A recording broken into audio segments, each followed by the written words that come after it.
Hello everyone, let's understand with the map of India. India के map से हम लोग समझेंगे कि जोन मैपिंग किस तरीके से की जाती है, वो भी फ्लड की। फ्लड किस किस एरिया में सबसे ज़्यादा आता है उस चीज़ को समझने के लिए, और आता है तो आता क्यों है उस चीज़ को समझने के लिए हमने इस जोन मैपिंग का यूज़ कर रखा है। ऊपर का एरिया आप लोगों को दिख रहा है वो हिमालयन का एरिया है। उधर का रीजन जो होता है एक्चुअल में वो होता है क्लाउड बर्स्ट। उधर पे क्लाउड्स जो होते हैं वो बर्स्ट करते हैं क्योंकि हिमालयन रेंज है, तो अगर दोनों साइड से हवाएं ऊपर जाती हैं और वो टकराती हैं और वहाँ पे बादल फॉर्म करती हैं और टकराती हैं, बारिश होती है हैवी मात्रा में। जब बारिश होती है तो उसको क्लाउड बर्स्ट कहा जाता है। जब हैवी बहुत ज़्यादा लगातार कंटिन्यू हम लोगों को रेनफॉल हो रहा है, that is a cloud burst, उसको क्लाउड बर्स्ट बोला जाता है। तो उससे फ्लड आता है। दूसरा रिवर, उधर पे रिवर ज़्यादा होती है, बारिश ज़्यादा होगी तो रिवर की जो मात्रा होगी वो ज़्यादा होगी और एरिया में पानी आ जाएगा तो उससे भी फ्लड होता है। तो ये एक तरीका होता है।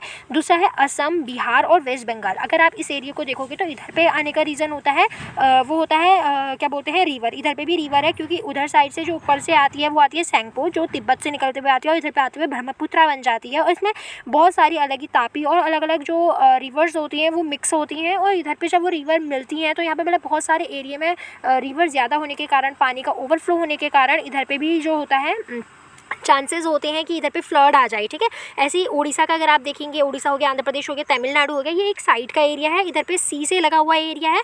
तो साइक्लोन जो होता है मोस्टली जो यहाँ पे ऑस्ट्रेलिया साइड से बनते हुए आता है और इंडिया के इस वाले, और यहाँ पे वो साइक्लोन जो होता है हिट कर जाता है। और जब हिट कर जाता है तो जो टाइड्स होती हैं वो ऊपर को उछलती हैं और लैंड में जाके गिरती हैं, तो यहाँ पे बहुत बारिश होती है। और जब साइक्लोन इस तरीके से जाता है तो यहाँ पे जो हवा का प्रवाह होता है वो इस तरीके का होता है। इसके वजह से लैंड में जो होता है उधर पे बारिश जो होती है हैवी मात्रा पे उधर पे होती है। और यही भी कारण होता है कि इधर पे बहुत ज़्यादा जो होती है बारिश होती है और यहाँ पे उससे भी फ्लड आता है। तो ये कुछ तरीके होते हैं। इधर पे हैवी मात्रा में हवा भी आती है, तो मतलब हवा तूफान भी होता है और बारिश भी होती है, इससे बाढ़ वगैरह के आ जाते हैं। और इधर पे केरल साइड में देखोगे तो साउथ वेस्ट का जो मानसून होता है वो इधर पे आता है, जिसके कारण इधर पे हैवी रेनफॉल होती है। और हैवी रेनफॉल अगर होने के कारण इधर पे फ्लड के चांसेस बढ़ जाते हैं। ठीक है, इसके ऊपर अगर आप महाराष्ट्र में देखोगे, बिकॉज यहाँ पे अर्बनाइजेशन है तो यहाँ पे पानी ड्रेनेज सिस्टम बहुत ज़्यादा अच्छा नहीं है, जिसके कारण इधर पे फ्लड होता है। और सेम दिल्ली में भी यही रीज़न होता है, अर्बनाइजेशन के कारण इधर पे फ्लड वगैरह आती हैं।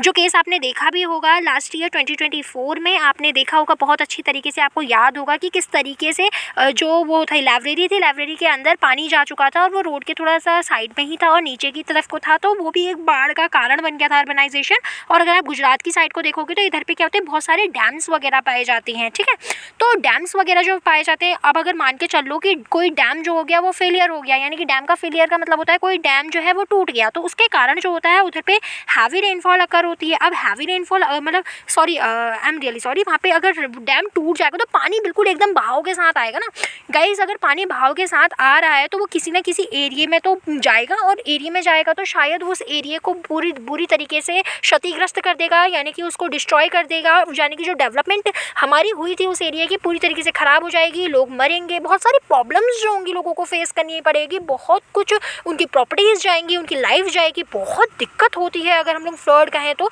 ये एक तरीके का डिजास्टर है। We have to manage this. हमें ये पहले पता होना चाहिए हमारे घर किस एरिया में होने चाहिए, किस एरिया में नहीं होने चाहिए। ठीक है, अगर आप फ्लड की बात करो तो हमें ये पता होना चाहिए कि इस एरिया का मानसून किस तरीके का है।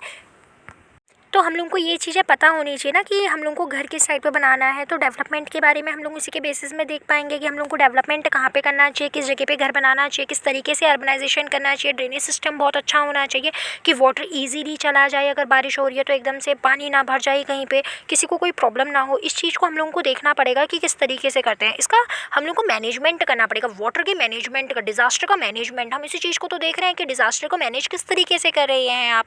इसके लिए हम लोगों ने 2005 में एक्ट बनाया, 2009 में इसकी पॉलिसीज़ बनी, 16 में इसके लिए प्लान्स बने, और इसके ऊपर अब काम हो रहा है। क्योंकि बहुत सारी जब डिज़ास्टर की हम लोगों ने देखी कि ऐसा हो रहा है तो हम लोग इसके ऊपर गए। अब देखो जापान को ही देख लो, उधर पे क्या होता है, बहुत सारे अर्थक्वेक्स आते हैं, पानी के उसमें है किनारे से एरिया भरा हुआ है, तो वहाँ पे फ्लड वगैरह के चांसेस बहुत ज़्यादा हैं। तो अगर वहाँ पे चांसेस है तो वहाँ पे क्यों लोगों को दिक्कत नहीं होती है। ये सब चीज़ें होने के बावजूद भी मेन रीज़न क्योंकि उनने अपने डिज़ास्टर को बहुत अच्छी तरीके से मैनेज कर रखा है। उनको पता है अगर ये डिज़ास्टर आता है हमें इस तरीके से मैनेज करना है। उन्हें हर एक चीज़ की है कि डिज़ास्टर ना आए, अगर आता है तो हमारे एरिया में कोई इफेक्ट ना पड़े, हर एक चीज़। और उसके बाद हम क्या कर सकते हैं, उन्हें सब चीज़ देखी है तो उनको कोई इफेक्ट नहीं होता है। ठीक है, फिर बाय बाय।